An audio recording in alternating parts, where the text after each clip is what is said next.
On a stormy night in the city's forgotten slums, where broken streetlights flickered and the sound of thunder rattled old tin roofs, a poor girl named Alina walked home barefoot from her long day at a garment factory, clutching her empty lunchbox against her chest, her thin shawl barely shielding her from the cold rain, when she suddenly heard a faint cry near a pile of abandoned crates by the roadside, a cry so fragile yet filled with strange power that it froze her heart. Trembling, she bent down and gasped as she found a tiny baby wrapped in a soaked blanket, her white eyes glowing faintly in the darkness like tiny stars, and as Alina lifted her into her arms, the child's crying stopped instantly, as if the baby somehow knew she was safe now. Yet Alina could not understand how the boxes around them shifted slightly, as though moved by an invisible force. Thinking it was just the wind, she carried the infant home to her crumbling one-room house, lit by a single candle, and fed her warm milk she borrowed from her kind neighbor, never imagining that this mysterious baby was no ordinary child but the genius daughter of Alexander Knight,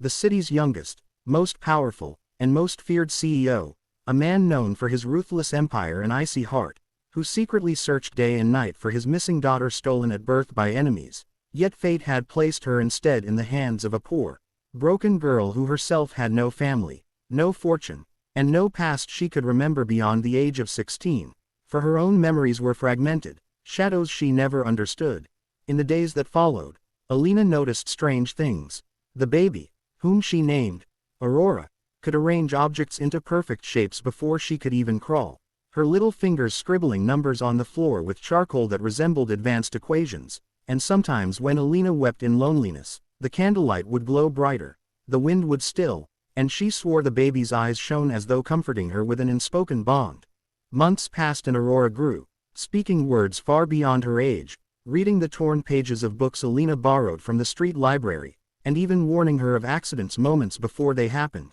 saving her from falling beams at the factory, pulling her away from an oncoming cart, and once even stopping a man's knife in midair with nothing but her outstretched hand, leaving Alina shaken to the core but fiercely protective of the child, though she knew the world would not understand. Meanwhile, far away in his towering glass empire, Alexander Knight stood before his board, his steel-gray eyes colder than winter as he signed billion-dollar deals, but when he was alone in his office, he gazed at the tiny locket he kept hidden in his drawer, the only memory of the baby daughter stolen from the hospital years ago, and every night he ordered his men to search the city, vowing that whoever had taken her would pay with their lives, for behind his ruthless mask was a father's broken heart. Fate, however, had its own design, for one fateful day, while Alina was selling flowers outside the Grand Hotel to earn extra bread, Aurora tugged her hand and whispered, "Mama, the man inside has eyes like mine," pointing to the giant billboard where Alexander Knight's face loomed, advertising his new company launch, and Alina, startled, dismissed it as childish fancy, not knowing that the invisible bond of blood had stirred within the girl. Yet destiny accelerated when Alexander himself, leaving the hotel, paused as he passed the crowd and his gaze accidentally fell upon Aurora, who peered at him with her glowing hazel eyes, his exact eyes, the ones that haunted him in dreams, and for a moment his cold heart stuttered, but before he could approach, Alina,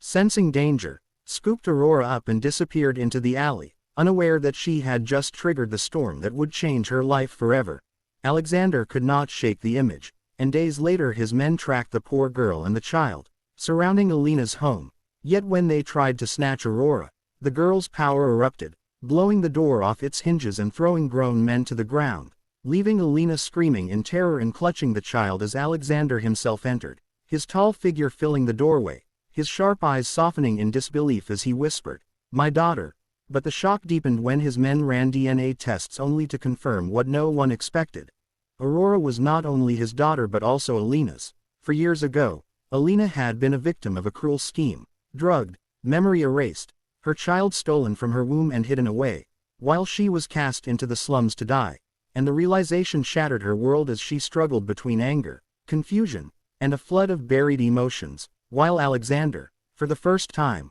dropped to his knees before a woman, begging her to understand that he had never betrayed her, that she was the lost love of his youth whom he thought dead, and that their child had survived because fate had kept them apart until now. But Alina, scarred by poverty and mistrust, refused to believe easily, holding Aurora tight as the girl's powers surged again, lightning crackling in her small hands as if protecting her mother. until Aurora herself placed both of her little palms on Alina's cheeks and whispered, "Mama, he is ours," her voice too wise, too calm, too certain for a child, and in that moment Alina realized the truth her heart already knew. This was her daughter, their daughter, and destiny had written their story long before they could fight it. From that day forward, Alina was thrust into a world of luxury, danger, and power struggles, standing beside the ruthless CEO who was now revealed as her lost love, while raising a child whose genius and supernatural gifts made her a beacon of both hope and fear. For enemies of the Night Empire hunted them,